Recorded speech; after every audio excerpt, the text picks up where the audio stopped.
Amém, estamos ao vivo. Daqui a pouco alguns irmãos vão chegar aí e vão nos assistir. Vamos orar ao Senhor, pedir os irmãos ficarem de pé, por favor, e vamos orar ao nosso Deus. Pedir ao Senhor que nos abençoe grandemente. Está muito alto aqui na frente, viu? O som dos instrumentos estava alto demais. Então o retorno está muito alto, o som está perfeito, mas só que está muito alto, ok? Obrigado. Por favor, que orássemos a Deus. E vamos orar também para aqueles irmãos que estão nos acompanhando. Já tem vários deles aqui, já que estão aparecendo aqui na tela, né? Isso é um brinquedinho que eu amo, porque você sai das quatro paredes, né? Daqui a pouco tem irmãos de outros países nos acompanhando aqui.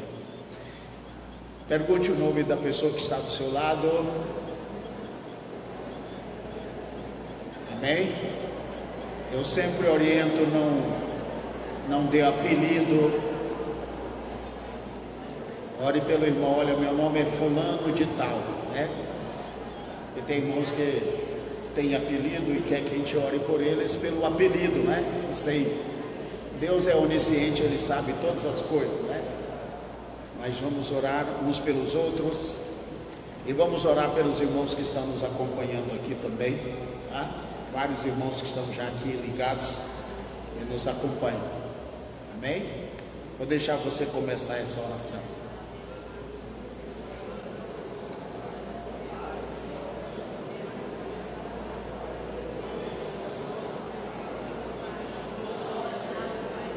Pode levantar a sua voz.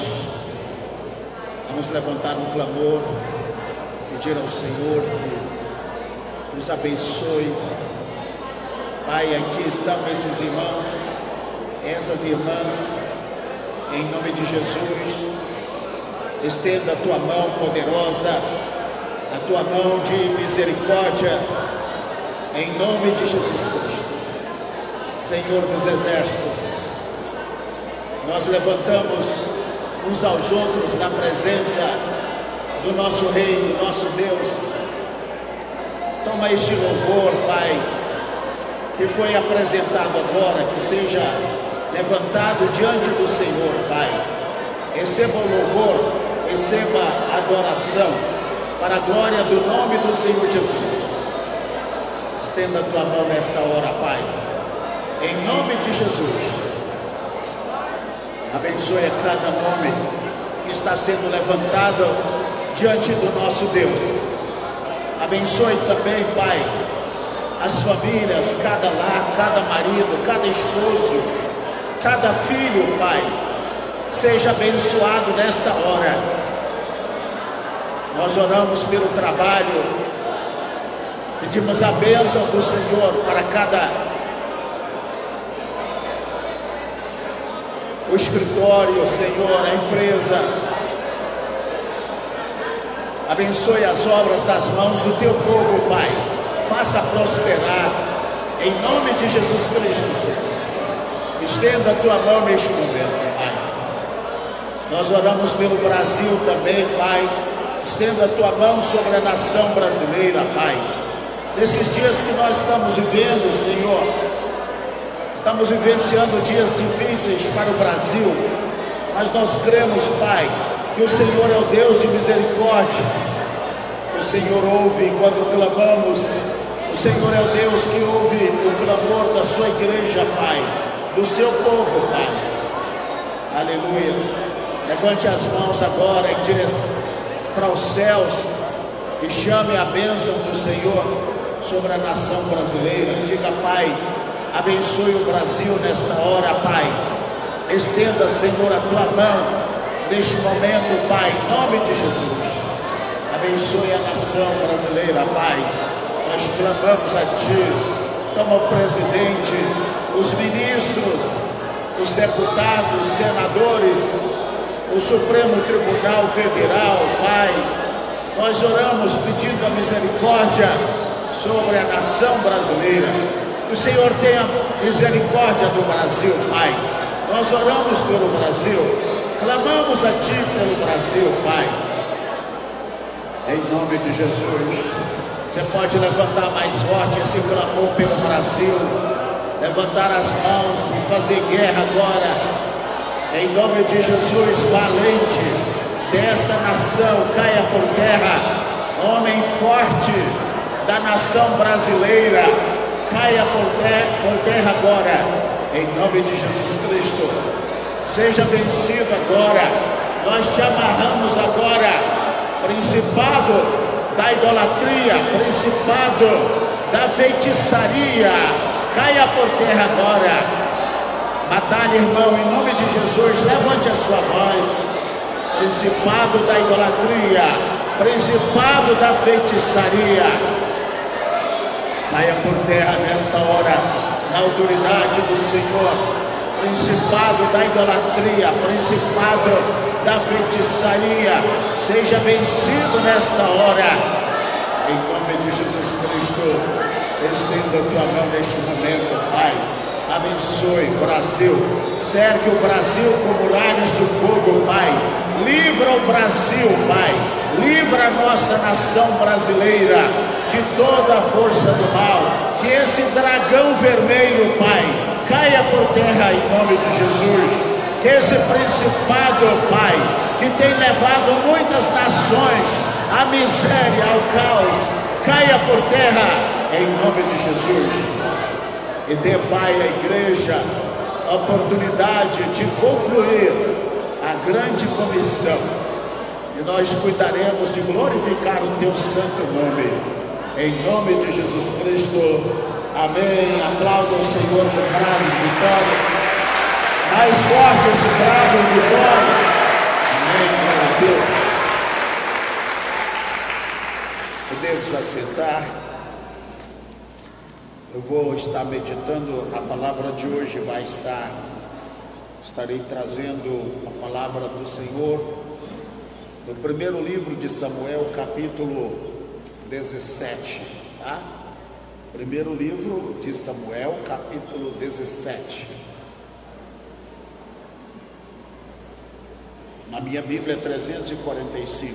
Você que está em casa aí, que também está nos acompanhando, pode pegar a palavra do Senhor e nos acompanhar.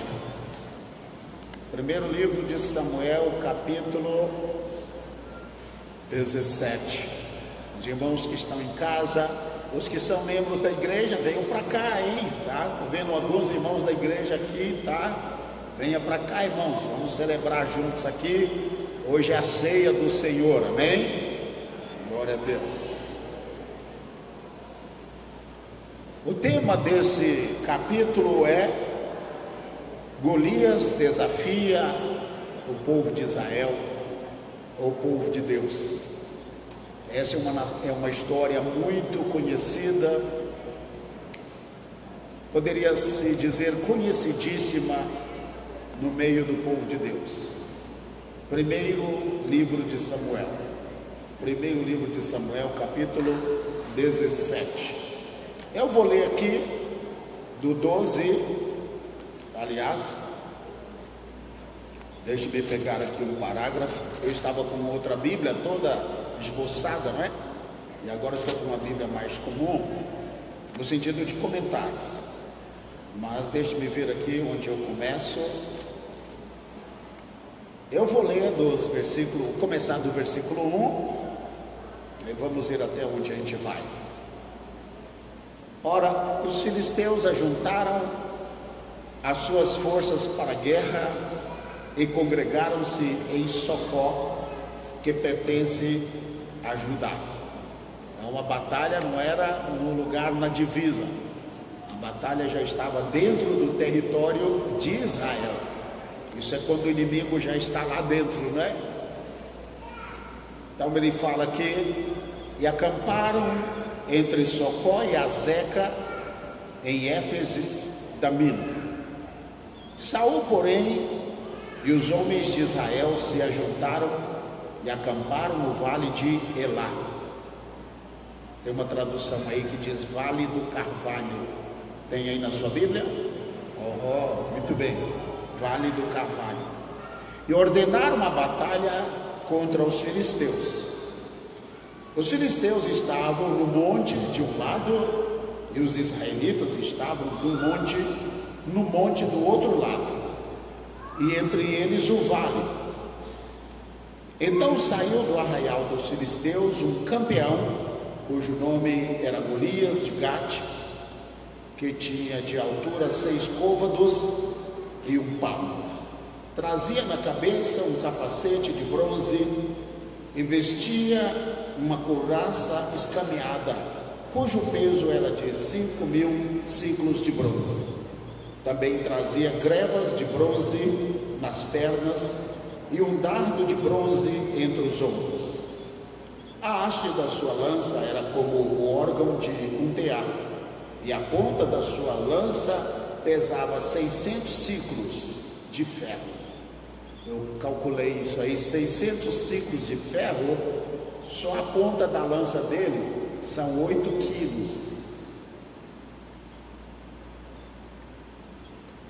Adiante dele ia o seu escudeiro.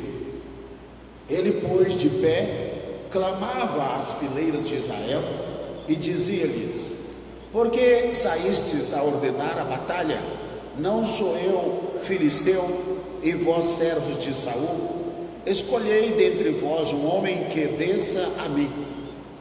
Se ele puder pelejar comigo e matar-me, seremos vossos servos.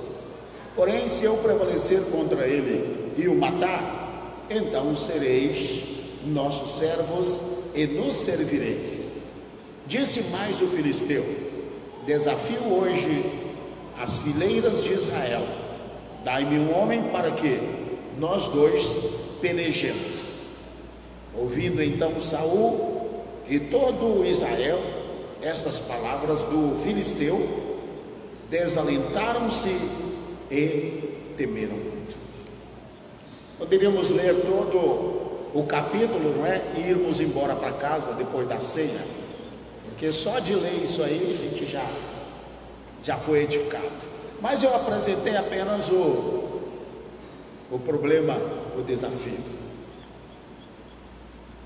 A Bíblia diz que os filisteus, eles que começaram, povos que existiam ali naquela região, eles eram insaciáveis, eles queriam guerras, e a guerra trazia benefício para eles, porque eles se fortaleciam, e à medida que iam conquistando, eles iam impondo tributos, taxas, fazendo escravos, e eles se tornavam senhores, e se tornavam mais fortes ainda. E os filisteus, eles eram inimigos terríveis de Israel. Eles deram problema a Israel por muitos anos. Isso aqui aconteceu mais ou menos 1050, no ano 1100 a 1050 antes de Cristo. Então, a história de Davi aconteceu no ano 1000, mais ou menos, antes do Senhor Jesus Cristo. Só para você se situar. Quem estava no governo aqui era o Saul, mais ou menos então 1100 antes de Cristo. O Saul, ele estava vivendo uma crise, um momento de dificuldade. Ele estava tendo uma crise de identidade em relação ao seu chamado, até porque ele se sentia um pouco, não sei como é que era a cabeça do Saul. Ele queria liderar, mas o problema é que o Saul foi uma escolha errada do povo de Israel. Geralmente nós temos os líderes que merecemos, não é? Eu vou fazer algumas perguntas para vocês, e aí vocês vão responder: nós, tá bom? Diga nós. Não, tá fraco. Tá? 1, 2, 3. Isso. Quem escolhe o prefeito? Quem escolhe os vereadores? Quem escolhe o governador? Está cansado já, irmão? Só está no 3? Deu? Quem escolhe os deputados estaduais? Quem escolhe deputados federais? Quem escolhe os senadores? Quem escolhe o presidente? Quem escolhe o vice-presidente? Não diga, meu irmão, você tem o governo que você tem. E terá o governo que escolher. Se fizermos uma escolha errada, estamos pagando caro por isso. O pior é se fizermos a escolha errada nos próximos anos. Mas o assunto não é esse. Aqui foi, Israel pediu um rei e disse: queremos um rei conforme o costume das outras nações. E Deus olhou lá e pegou o Saul. Ele disse assim: o rei das nações são bonitos, são altos e fazem tolice, está. Então o Senhor passou a mão no e disse: vai ser esse, tá? Bonito de aparência, a coroa na cabeça dele ficou mais bonita ainda, tá? E o Senhor disse: esse é o rei de vocês. Eu estou dando para vocês aquilo que vocês escolheram. Saul. Saul foi a escolha do povo. E a Bíblia diz que o Saul, certamente ele entrou numa crise ministerial, uma crise do seu reinado. Não sei como é que estava a alma dele, porque lá no fundo ele sabia que a unção que estava sobre ele veio de Deus, mas ele não estava se acertando. Ele era vaidoso, ele gostava de reconhecimentos, nada de errado nisso, né? Mas havia um grande exagero no coração dele em relação a essas coisas. Alguns diziam, e pelos estudos da Bíblia, eu não vou falar isso aqui, tá? Porque se fosse entre paredes, aí você tinha mais liberdade, né? Mas tem muitos irmãos aqui nos assistindo. Mas que o Davi, ele tinha algum problema muito sério na alma. E à medida que o tempo foi passando, devido às pressões, ele não aguentou. Tanto é que lá no meio da guerra, ele tira a própria vida, tá? Então Davi, o Saul, ele estava no poder. E à medida que o tempo passa, a liderança espiritual de Saul, ela se tornou fraca, mais fraca ainda, desgastada. Ele não era um homem de intimidade com Deus, não era um homem de oração. O Saul, ele era carnal, tá? E o inimigo veio e cercou Israel. E aquele inimigo foi um inimigo muito pesado. Vamos ver aqui o lugar onde a batalha se dá. É importante saber aonde estamos quando as coisas vêm contra nós, né? Se você está no seu campo, né? É igual um jogo de futebol, né? Muitos irmãos aí que não chegaram ainda estão assistindo futebol. E eu estou torcendo para o seu time perder, tá? Vai perder.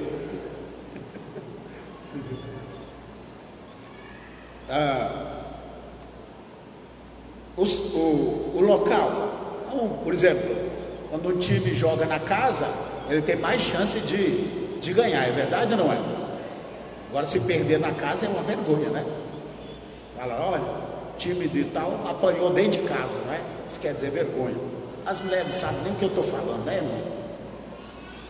Nós sabemos sim, pastor. Nós está sabida. Mas o inimigo veio contra Israel e já estava no território de Judá. Saul estava enfraquecido, ele estava perturbado, estava com crise. E quando isso acontece, o inimigo começa a entrar. As portas, né? As portas vão ficando fracas, o inimigo vem e ele acaba entrando. A Bíblia diz que pertence a Judá. Isso aqui é muito importante. A guerra já estava dentro do campo, do território de Judá.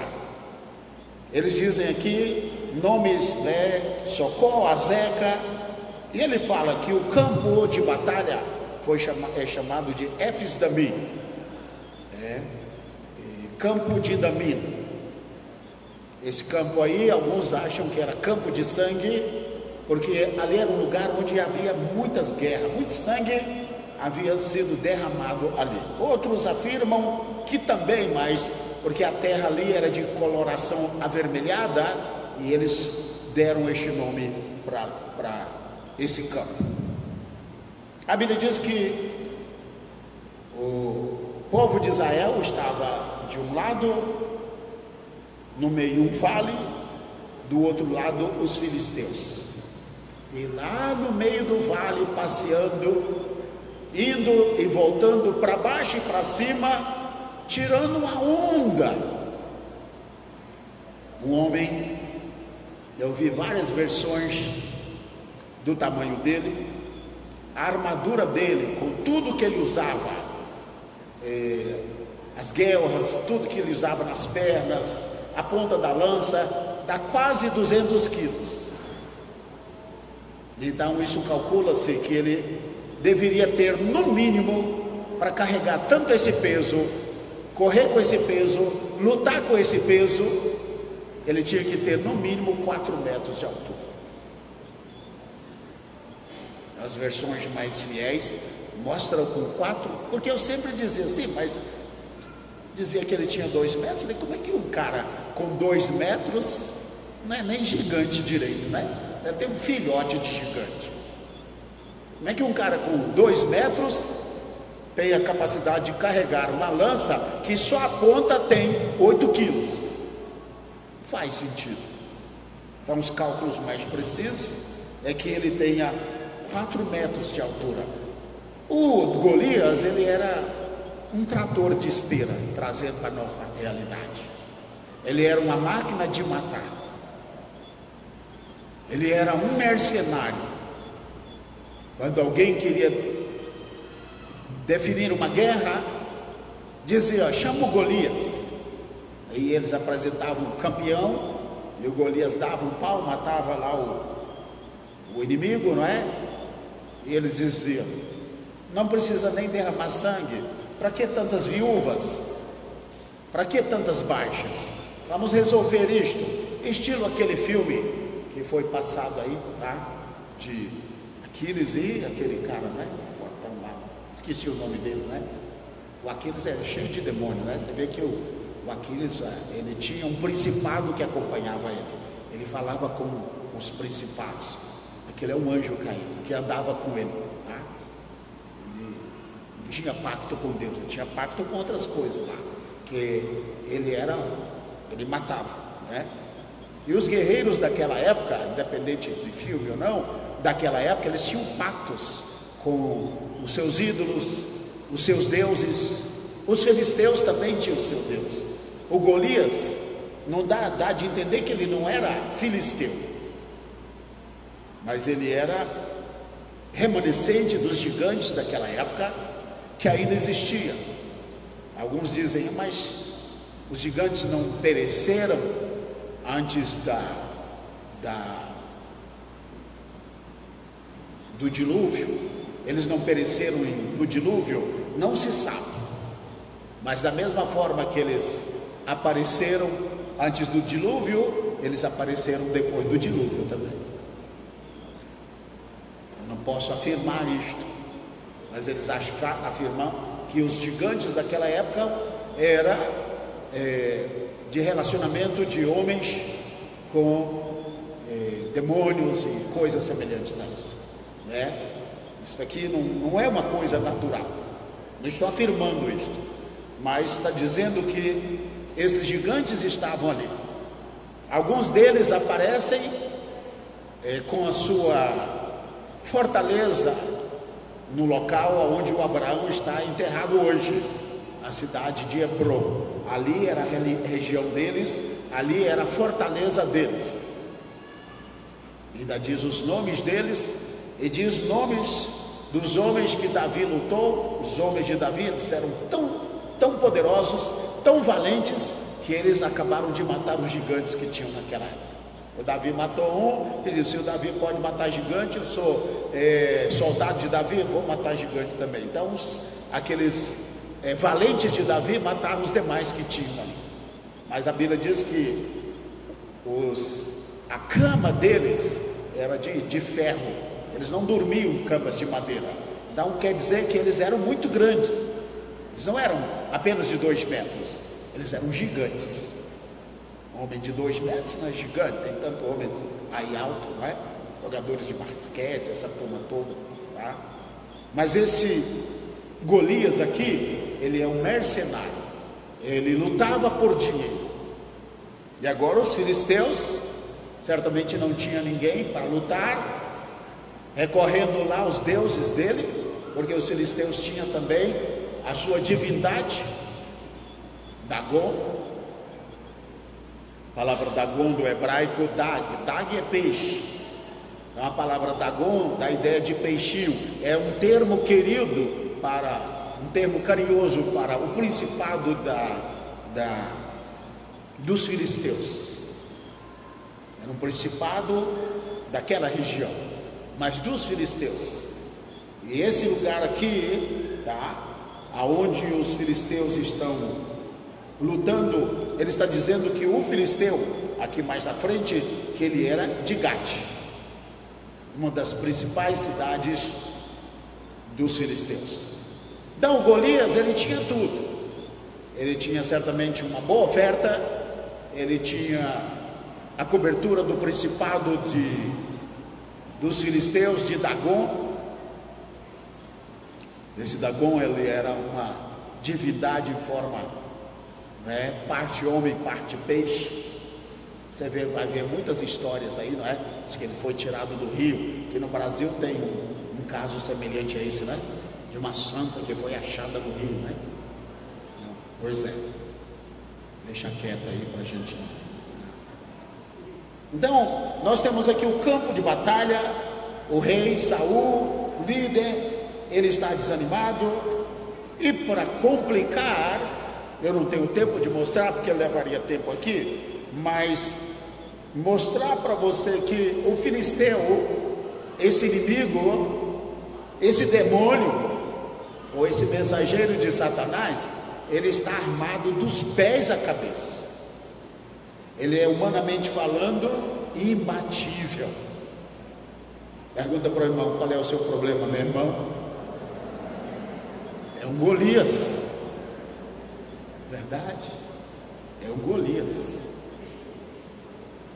Nós estamos vivendo a era dos Golias. Só que não é um homem alto, com 4 metros de altura. São problemas, adversidades que nós estamos enfrentando. Estava lendo recentemente que o ser humano, a estrutura do ser humano para os desafios de hoje é quase que impossível. As pessoas, elas estão partindo, elas não estão tendo forças. E somente aqueles crentes que se apegam a Deus e que correm para a palavra, que buscam o Senhor, que na hora do aperto, da aflição, ele se apega à palavra, eleva os meus olhos para os montes, de onde virá o socorro. Meu socorro vem do Senhor, que fez os céus e a terra. Amém? Nós estamos vivendo a era dos Golias, estamos vivendo esse tempo, que é um tempo muito difícil. Eu confirmo, posso dizer assim, não com uma afirmação, mas essa é a minha opinião, que essa é a última geração que nós temos, e que a Terra nunca enfrentou de forma generalizada os desafios que está enfrentando hoje. Pode ter enfrentado problemas maiores localizados, mas de forma geral, todo mundo, o mundo inteiro está gemendo. O mundo inteiro está gemendo. Porque essa é a última geração. É a geração em que as forças do mal vêm para enfraquecer, especialmente a igreja. Enfraquecer o povo de Deus. Lá fora as pessoas sabem que você está aqui na casa de Deus, que você está orando, e elas dizem: ora por mim, ore pela minha vida, ora pela minha casa, e te dá até pedidos de oração, porque as pessoas ainda acreditam na oração. Mas eu não sei daqui a 10, 15 anos como vai ser. Eu sei que Deus, Ele prometeu estar conosco. A Bíblia diz que estarei convosco todos os dias até a consumação do século. Amém? Você pode dar um brado de vitória enquanto aplaude. Não vai ser fácil. Estava vendo no Instagram agora uma pesquisa dos americanos sobre a porcentagem de pastores e líderes, ministros do Evangelho, que estão deixando o ministério. E está dizendo assim: aqueles que permanecem, eles estão debaixo de uma pressão que só Deus para ajudá-los a permanecer. Se Deus não tiver misericórdia, daqui a algum tempo vai ser difícil arranjar um pastor de tempo integral. No passado era muito, todo mundo queria ser pastor, não é verdade? Ou era gente que queria ser pastor. Hoje não. Por quê? Perseguição, desconforto. Então você pode ver que o que se diz vocação ministerial não é como no passado. E hoje grande parte daqueles que dizem que são chamados são profissionais liberais do Evangelho, não são homens de Deus.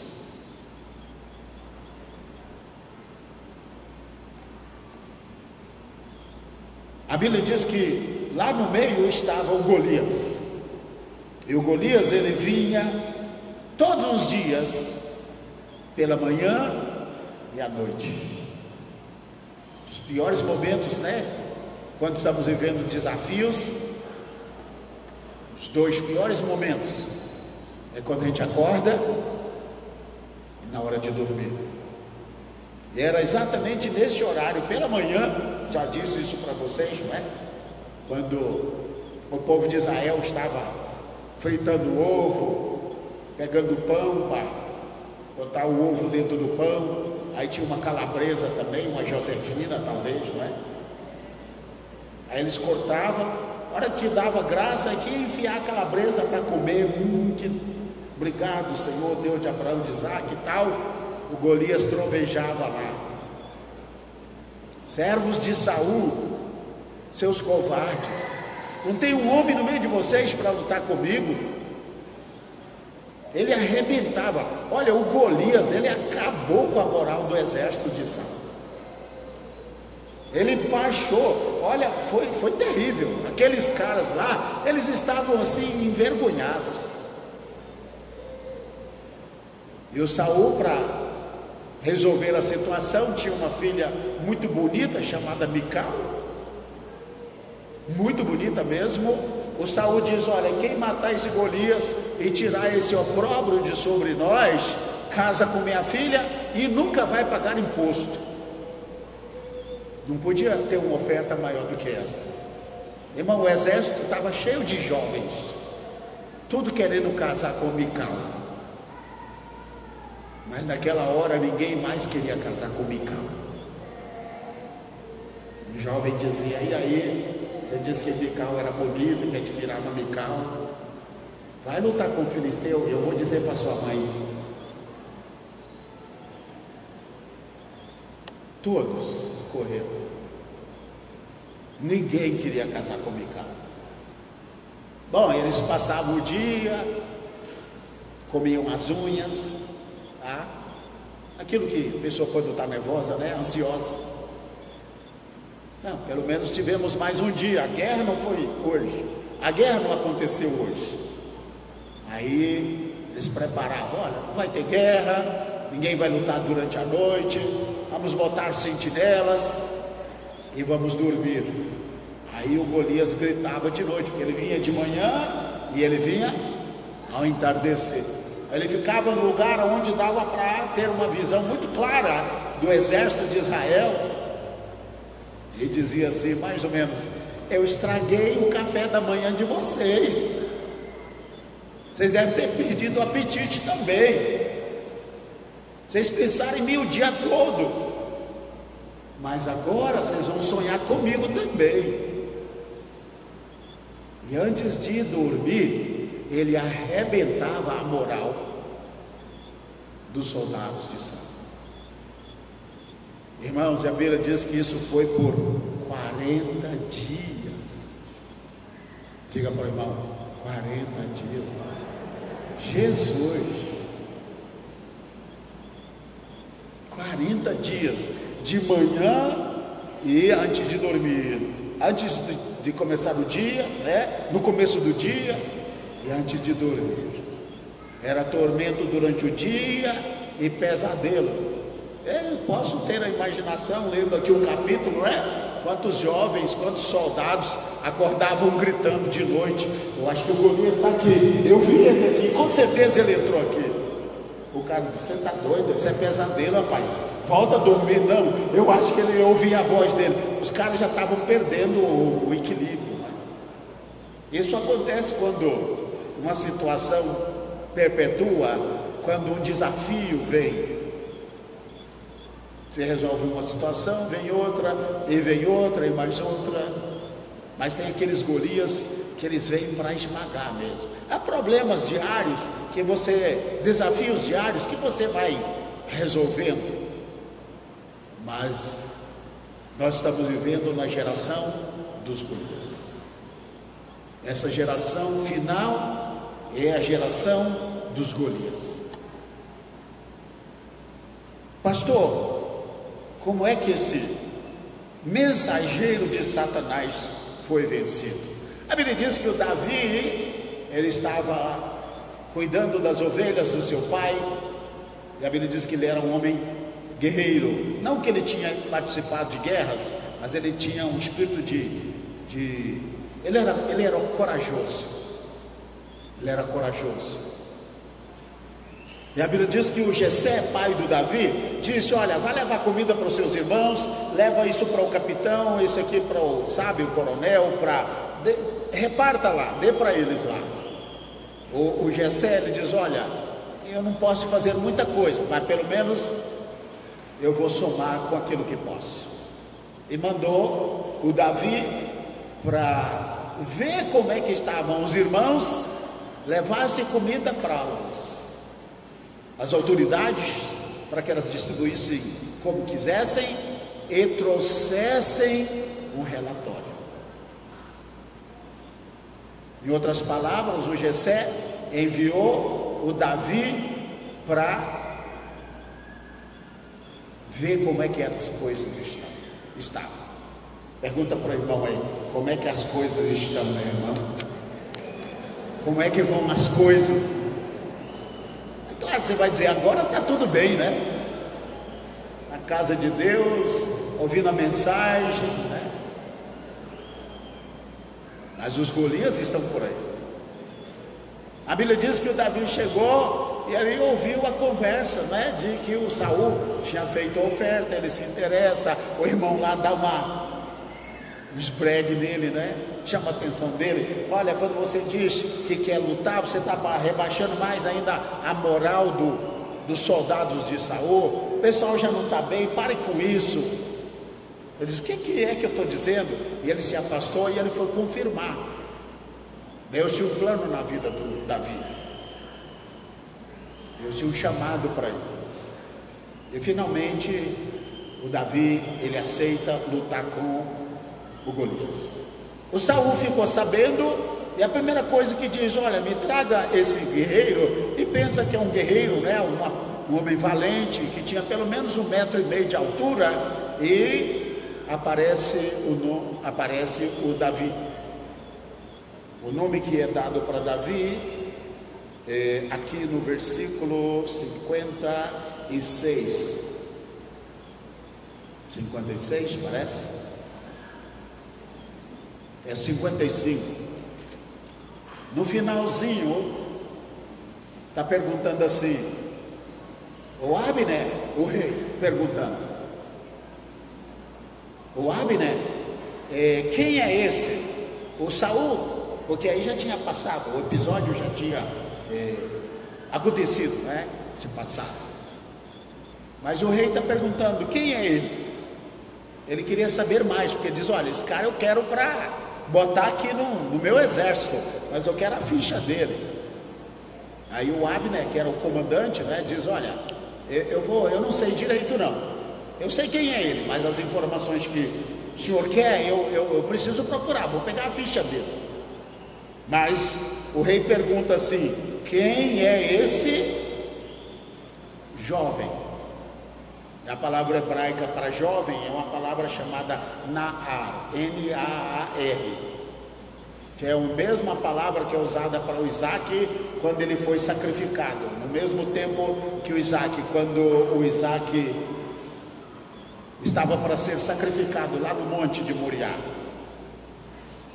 quando Abraão diz: eu e o moço vamos subir e vamos adorar e depois retornaremos. É a mesma palavra, é a mesma palavra para o Ismael, tá? Essa palavra aparece. Então, o Davi deveria ser um jovem, um adolescente já caminhando para a juventude. Ele não tinha aí nem 18 anos, talvez 16 ou 17 anos, 17 o máximo, por causa dessa palavra aqui. Então, quando Saul viu o Davi, ele ficou impressionado. Então ele se propôs. Quem lembra que o Saul fez para agradar o Davi? Pegou o que mesmo dele e deu para o Davi? A armadura. Quem lembra? A armadura do rei deveria ser bonita, importada, né? A melhor. Aí o Davi vestiu, caminhou, diz: ô pai, isso aqui vai me ajudar. Aí ele falou: olha, eu vou acabar caindo, eu vou morrer aqui na presença do rei nessa queda, que isso aqui vai me atrapalhar. Ele tirou daquilo, e a Bíblia diz que o Senhor deu uma estratégia para o Davi. A Bíblia diz que ele foi, aqui vamos ver o que ele fez. Ele foi no versículo 39. No versículo 40, depois de usar a armadura de Saul, estamos lendo o primeiro livro de Samuel, capítulo 17, agora o versículo 40. Depois que ele usou a armadura de Saul, ele disse: olha, não dá para usar isso aí vai me atrapalhar. Uma vez nós estávamos aqui, eu creio que foi a missionária Lúcia do Rio. Ela pregou aqui na nossa igreja e pregou no retiro. Quem estava no retiro? A missionária Lúcia pregou? Tá. Pedro, Tiago, João. Não, os irmãos sabem quem é, né? Talvez não estejam lembrados. Uma vez a irmã esteve aqui muitos anos. E nós estávamos numa reunião de oração no meu escritório, um grupo de irmãos da igreja. Aí ela teve uma visão. Ela disse: pastor, enquanto nós estávamos orando, aquela oração especial, sempre quando tem oração, Deus dá um sinal, né? Coisa incrível, amém? Alguém crê ali, alguém acredita? Ela disse: pastor, enquanto estávamos orando, eu vi, eu não sei quantos irmãos tinham ali, mas deveria ter uns 10, 12, apertado umas 12 pessoas, talvez mais. Ela disse que viu descer do céu armaduras. E ela olhou e viu que as armaduras, elas eram iguais, todas iguais, mas os tamanhos eram diferentes. É a mesma coisa de uma calça, de uma camisa, né? Eu não visto o mesmo número seu.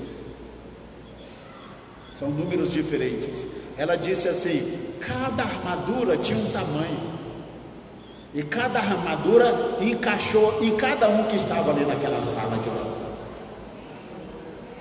Ela disse: pastor, eu fiquei impressionado, foi que cada armadura, a armadura era do tamanho do guerreiro.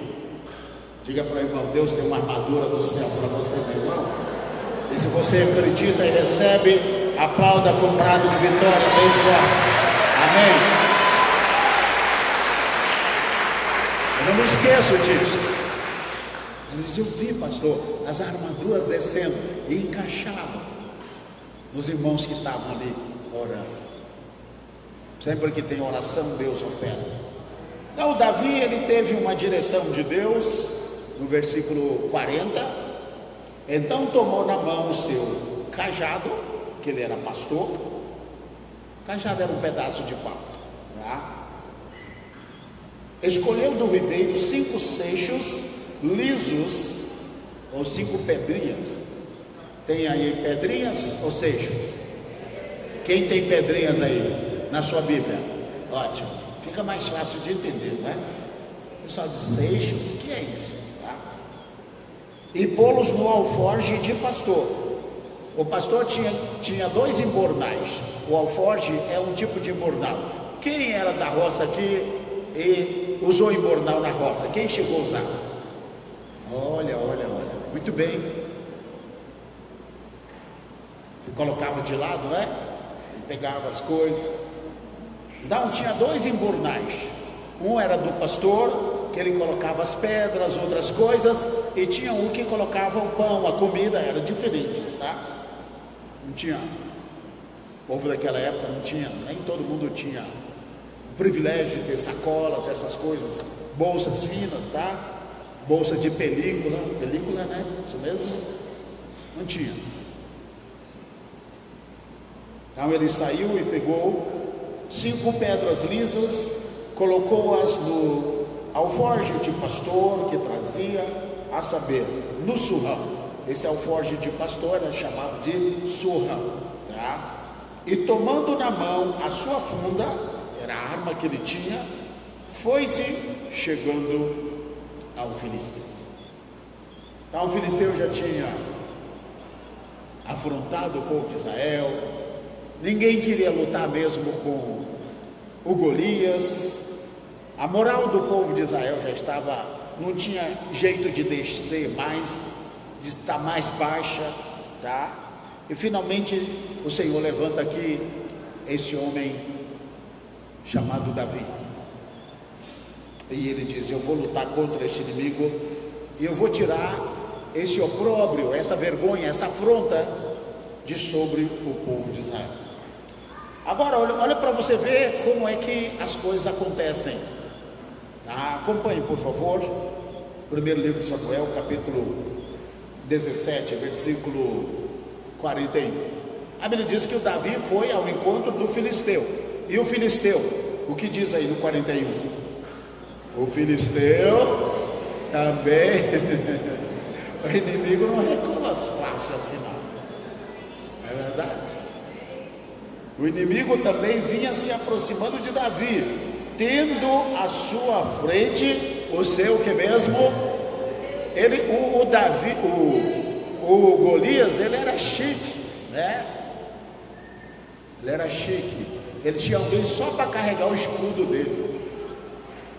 O escudeiro ficava na frente, defendendo. Se o Davi atirasse flecha, dardos nele, o escudeiro defendia ele. Tá, mas não podia sim. Fazia parte, o aparato dele, tá? Quando o filisteu olhou e viu a Davi, não, o diabo vem contra nós, contra a igreja, e ele olha e disse: não. Ele despreza, né? A Bíblia diz: desprezou, porquanto era jovem, ruivo e de gentil aspecto. Não parecia que o Davi era um homem de guerra, que o Golias exatamente era aquele cara, né? Os músculos, batata da perna assim, desse tamanho, né? Coberta com aquelas escamas de bronze, o capacete na cabeça, uma lança pesada. Então, quando ele viu Davi, ele disse: vocês estão brincando comigo, né? Mas olha aqui o que acontece. Disse o filisteu a Davi. Agora, o filisteu ele muda de tática. Ele diz o seguinte: o filisteu ele não é burro, ele sabe guerrear. Diga para o irmão do seu lado: o inimigo sabe fazer guerra, meu irmão. Diga: o inimigo sabe guerrear. E a primeira coisa que o inimigo faz, ele intimida com palavras. Olha o que ele diz aqui. Disse o filisteu a Davi: sou eu algum cachorro ou cão, para tu vires a mim com paus?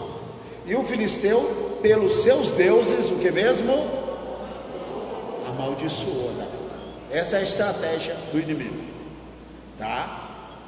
E disse mais para o Davi, disse mais o filisteu a Davi, vem a mim. Ele está dizendo para o Davi, olha o que vai acontecer com você hoje. Vem a mim, e eu darei a tua carne às aves do céu e às bestas do campo.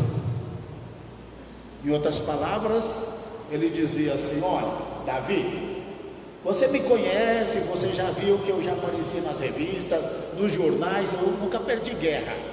E todos os que me enfrentaram, os abutres comeram suas carnes. E é o que vai acontecer com você.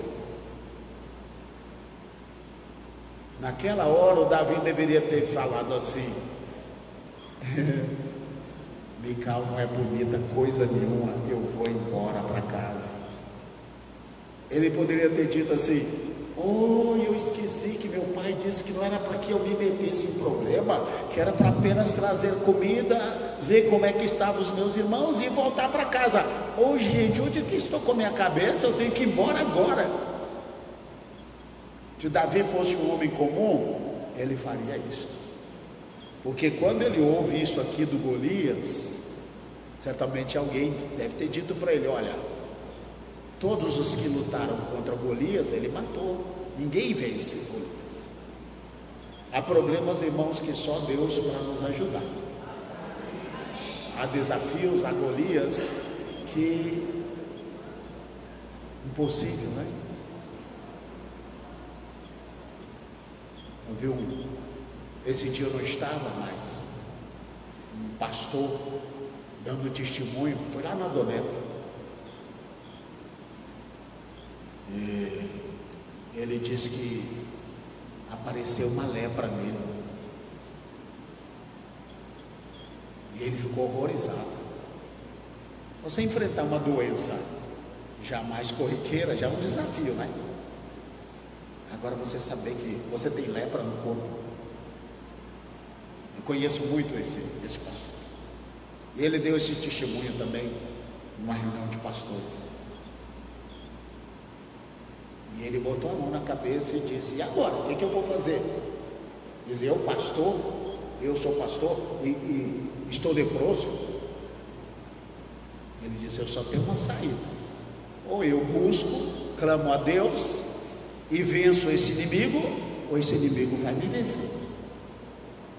Aí ele se jogou na oração, ele clamou a Deus, ele se humilhou, ele buscou a Deus, ele jejuou. Nessa hora a gente fica santo, né? A gente arranja força para buscar, a gente consegue acordar cedo, a gente consegue dormir mais tarde orando, não é isso mesmo? A gente consegue ler a Bíblia mais. A gente só lia um Salmo 23, não é? Um dia, a gente lê todo o Novo Testamento, quase que numa semana, né? Vem uma força, quando o inimigo se levanta, que é totalmente impossível de vencer. Ele se levantou mesmo, ele diz, olha, ou eu venço esse Golias, ou esse Golias vai me colocar, vai ser o meu final, eu não tenho chance. E ele começou a buscar, ele foi buscando, e ele buscou, ele se jogou na presença de Deus. Aí o Deus falou com ele, eu vou curar você. E curou ele, ficou curado. Pode aplaudir com brado de vitória. Ele ficou curado da lepra. Tem muito tempo eu fui fazer uma visita para ele. Falei, caramba, você venceu Golias da lepra. Ele disse, não, é um dos inimigos. Talvez esse tenha sido o pior. Que é um inimigo que humilha, né? Eu falei, caramba, você é guerreiro, viu? Porque você venceu um inimigo desse nível. Esse é um Golias. É 4 metros, é um trator de esteira que esmaga qualquer ser humano. O João Arnaldo lembra dele ter dado esse testemunho. Ele deu esse testemunho lá, não deu? Nesse dia eu não estava. Foi um Pentecostes. Mas eu ouvi ele deu esse testemunho numa reunião de pastores. Falei, rapaz, coisa linda, que vitória. O cara ser curado de lepra. É um inimigo terrível, né? É ou não é? É um inimigo terrível ou não é terrível? É um gigante. A Bíblia diz que o Davi, ele pegou 5 pedras. A Bíblia diz que o Golias tinha mais 4 irmãos. Aí ele diz: olha, aqui está o do Golias, vai ficar mais 4 aí, porque se os irmãos dele vierem, eu tenho mais pedras aqui. Eles disseram: Davi não precisava de 4, 5 pedras. Ele era exímio atirador talvez podia errar, não é? Golias tinha capacete na cabeça, mas o Golias tinha 4 irmãos. Isso quer dizer que quando vencemos um Golias, há outros que vão se levantar. Mas a Bíblia diz que o Deus que nos dá a vitória para vencer Golias vai nos ajudar a vencer os demais gigantes. Amém? Glória a Deus. Onde está o brado de vitória?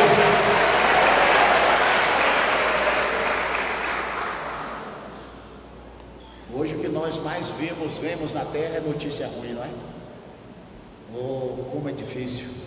Você quer ver uma coisa boa, mas você só ouve: os Golias estão ganhando, os Golias estão vencendo, os Golias estão tendo vantagens de todos os jeitos, todas as formas. E esse é o tempo do medo. Eu acredito que não exista na terra hoje, independente de ser crente, servo de Deus, pastor, qualquer que seja, não tenha na terra uma pessoa que não tenha medo, que não esteja com medo hoje, apavorado.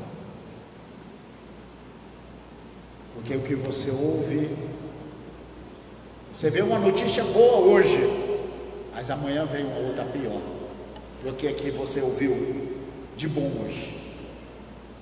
Aí você fica: mas como é que nós vamos sair de uma situação dessa? Aí você fica perguntando: e Deus? Ele não age, ele não opera? Deus, ele sabe o que faz. Deus é Senhor de todas as coisas. Eu ia falar sobre a soberania de Deus na história, na vida da igreja, na vida de Israel. Veio na minha cabeça bem claro assim, capítulo 49 e 50 os 50, não é? É o finalzinho do livro de Gênesis. Falei: poxa, eu vou falar sobre isto. O capítulo fica bem na minha mente, ele fica ali. Falei: poxa, é isso que eu vou falar. Depois aquele capítulo saiu e veio Samuel 17. Aí eu entendi que essa era a palavra que eu deveria compartilhar hoje. Mas eu ia falar sobre a soberania de Deus. Uma das coisas mais lindas, o operar de Deus, como Deus age. Nós é porque nós não percebemos, nós é porque nós não entendemos, é porque nós estamos deixando de sermos espirituais. O espiritual, ele discerne todas as coisas, ele diz: ninguém é discernido. Mas o espiritual, ele sabe ver, ele entende que Deus está trabalhando na nossa geração. Independente do que aconteça, Satanás será lançado no lago de fogo e enxofre, ele e todos os seus seguidores. Independente do que aconteça, a igreja será arrebatada. Aqueles cujos nomes estão escritos no livro da vida do Cordeiro têm como posse, como promessa, a nova Jerusalém, como pátria celestial. Pode aplaudir mais forte. Glória a Deus. Os Golias vão se levantar, claro que vão. Vai tocar medo no mundo todo. Lucas fala que os homens vão desmaiar de terror por causa do bramido das ondas. Um dos capítulos apocalípticos. Ontem eu falei sobre Mateus 24. Não entendi, até preguei errado naquele capítulo. Falei: Senhor, me perdoa, no passado eu preguei errado no Mateus 24, mas se aplicou à igreja da mesma forma. Mas estudando Apocalipse e revendo o texto, falei: caramba, isso aqui se aplica a Israel todo. Mas os mesmos princípios se aplicam à igreja também. Mas Deus sabe de todas as coisas. Pois eu vou falar sobre Mateus 25 também. É 24 a 25. Jesus respondendo perguntas dos discípulos sobre os últimos dias. Ele dá uma pincelada do momento, aí ele salta 2000 anos. Ele está falando de coisas que estão acontecendo nos dias atuais. Só que a gente pensa que Jesus está falando para aqueles dias. Não é. Você tem que ler, discernir. Por isso que tem que ler a Bíblia várias vezes. Você pega a Bíblia de caju em caju, você não vai entender.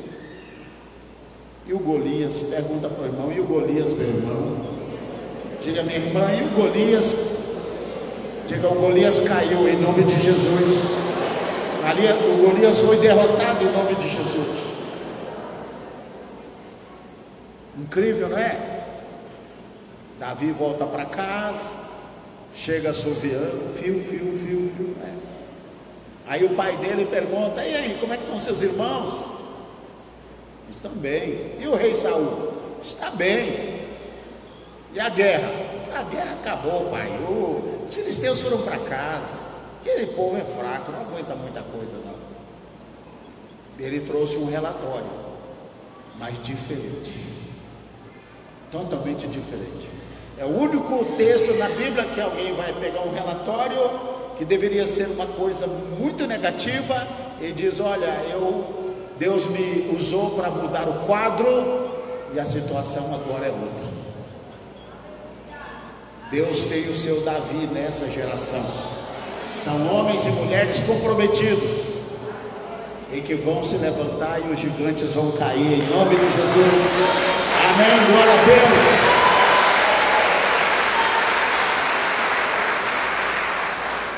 Há um Golias na nação brasileira. O principado que está sobre a nação não é um homem. Pode ser que ele dirija homens. Nós temos um principado sobre a nação brasileira.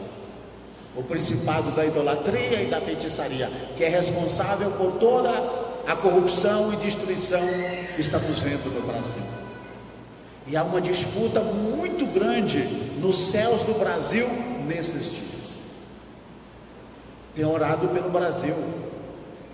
Eu sei que muitos pastores e pastoras, homens e mulheres de Deus, que se importam ainda com o Brasil, têm clamado.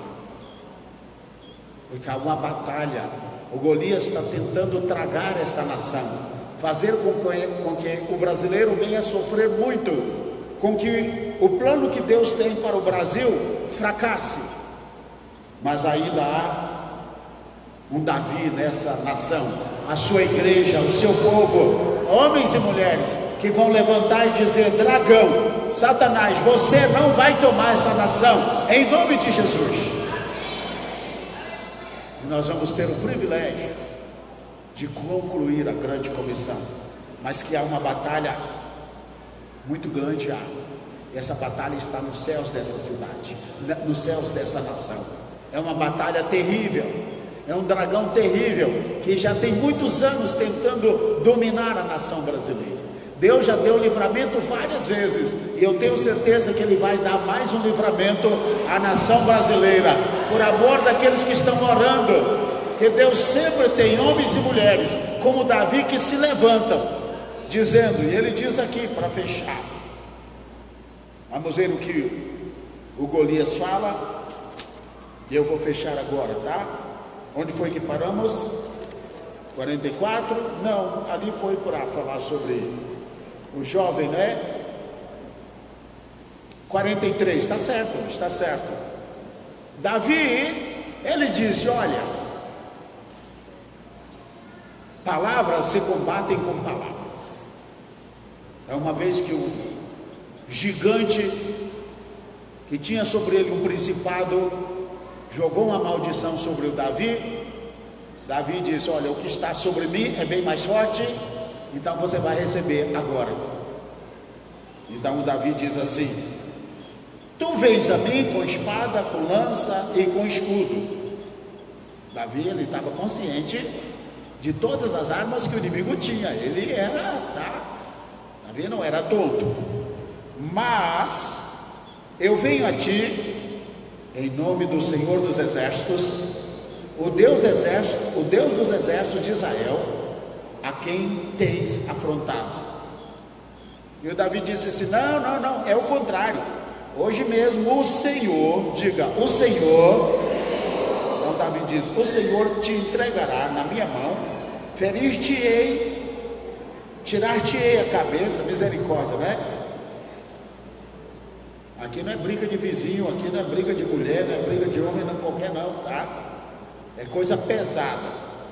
Os cadáveres do arraial dos filisteus, isso aqui, vão cair com você. Hoje mesmo as aves do céu e as feras da terra darei, para que toda a terra saiba que Davi é poderoso, saiba que Davi pode, que Davi é o tal, que Davi é o cara. É isso. Oh, desculpa, irmão, entrei aqui na carne aqui, peraí, deu desculpa. Para que toda a terra saiba, vamos lá, que é o que mesmo? Deus Israel. É isso aí. Davi não queria glória para ele. O filisteu dizia: eu sou o cara, rapaz, eu já, todos que batem de frente comigo já eram. Davi diz: olha, eu não sou nada. Você pegou o inimigo que é pequeno demais, que, olha, é exatamente o que você está falando, você está até dando risada, dizendo: mandaram um garoto para lutar comigo. Mas o Davi diz: olha, eu não vim lutar com você na minha força, na minha capacidade, mas você tem que saber de uma coisa: toda a terra vai saber que há Deus em Israel. Irmãos, isso aconteceu há 3.000 anos, 1000 anos antes de Cristo. Hoje eu e você estamos sabendo aqui, olha, que o que Davi profetizou está acontecendo hoje. Hoje eu e você, os irmãos que estão nos acompanhando aqui, estão sabendo que há Deus em Israel. Amém? E para que toda essa assembleia, isso é o povo de Israel, não sei se a palavra hebraica aqui é Knesset, ok? De onde vem a palavra igreja, que essa palavra, para que toda essa assembleia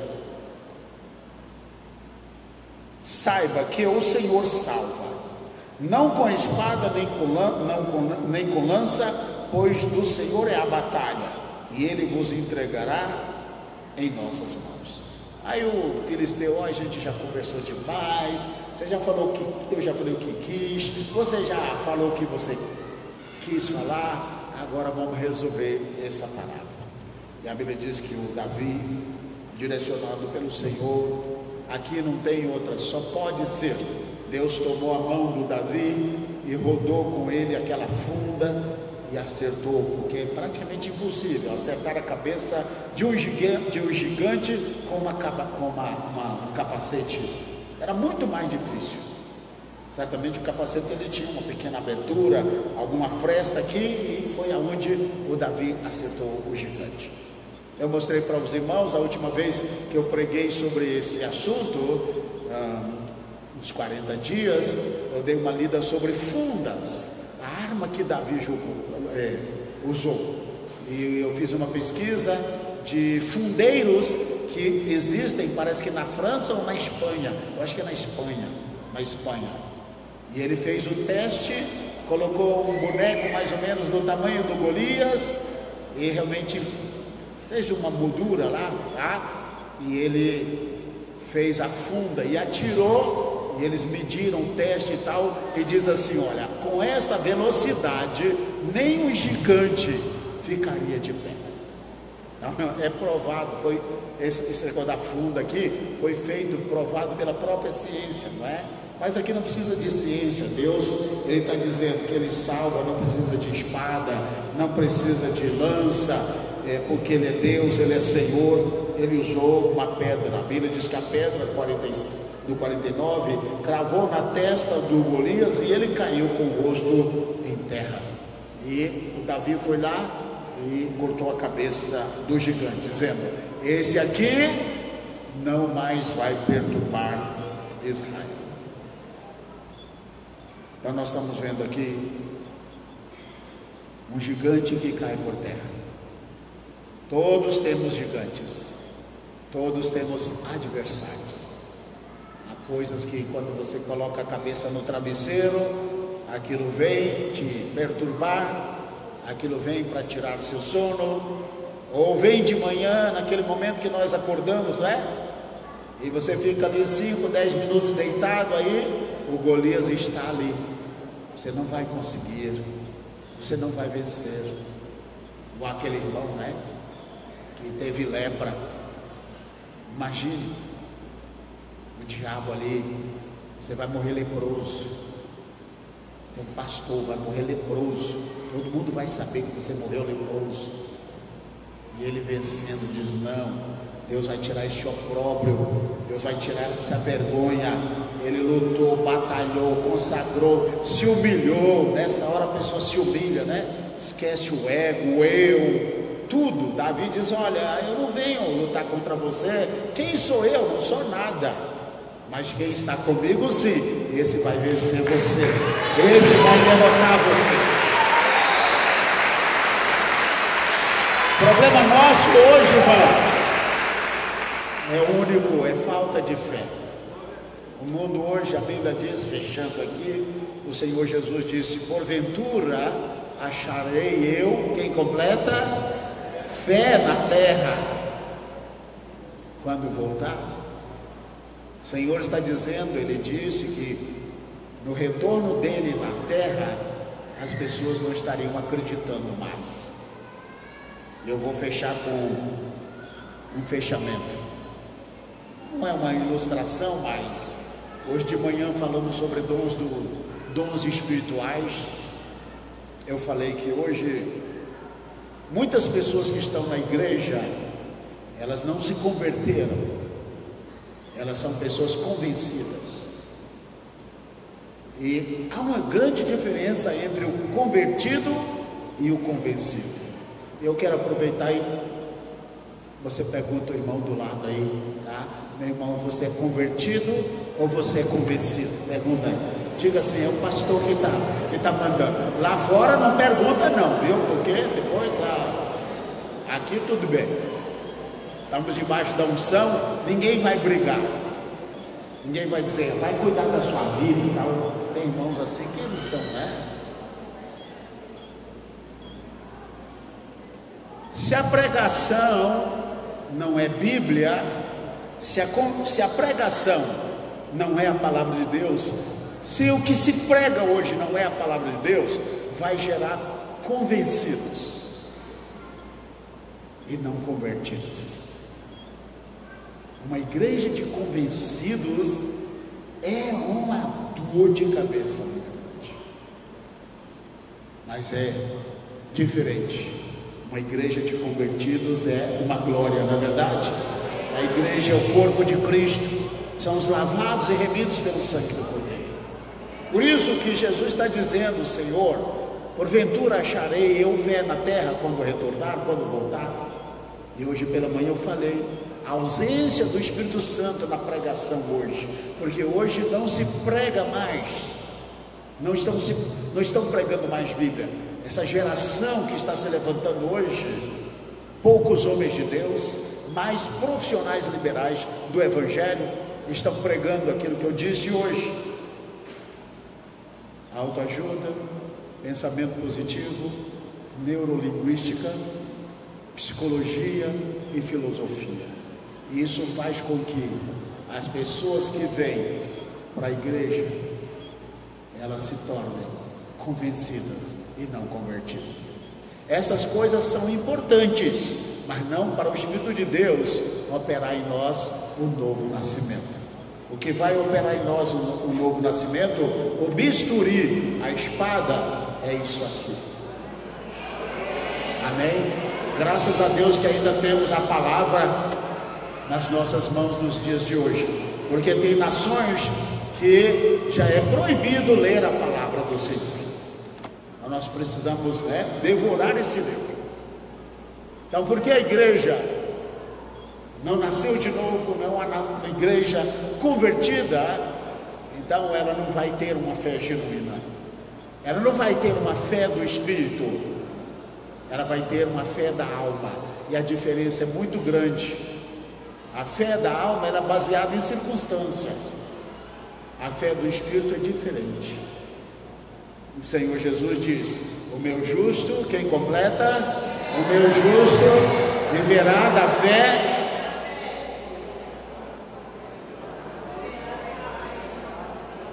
O meu justo viverá da fé.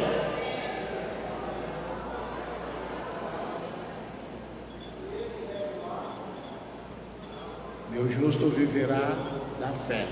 E se ele recuar, a minha alma não tem prazer nele. Não tem jeito, nós precisamos voltar a ter aquela fé genuína. E a Bíblia diz que quem é da fé anda, não é por vista. Nós não andamos por vista, mas andamos por fé. A fé é o firme fundamento das coisas que se esperam e convicção de fatos que se não veem. E ele diz: é impossível, é necessário que aqueles que creem em Deus, que se aproximam de Deus, devem crer que Ele é galardoador dos que o buscam. Deve crer que Ele é galardoador. Deve crer que Ele existe e que Ele é galardoador dos que o buscam. Crer em Deus não é tão difícil assim. Agora, crer que esse Deus trabalha, opera a favor daqueles que nele esperam, aí é diferente. Quantos creem que Deus nos dá a vitória? Quantos creem que Deus nos ajuda a vencer Golias? Diga glória a Deus, aleluia. Dê uma salva de palmas, brado de vitória, bem forte. Amém. O principado dessa nação vai cair, em nome de Jesus. Principado da idolatria e da feitiçaria, ele vai cair. E Jesus, ele vai ser, nós profetizamos, Senhor da nossa nação. Senhor da nossa nação. Deus ainda vai dar um tempo de refrigério para a nação brasileira. Não sei por quanto tempo, por amor dos que estão buscando e aqueles que já pagaram preço, oraram e clamaram anos a fio, para que Deus abençoasse, a mão dele estivesse estendida sobre essa nação. Agora as gerações futuras, eu não sei.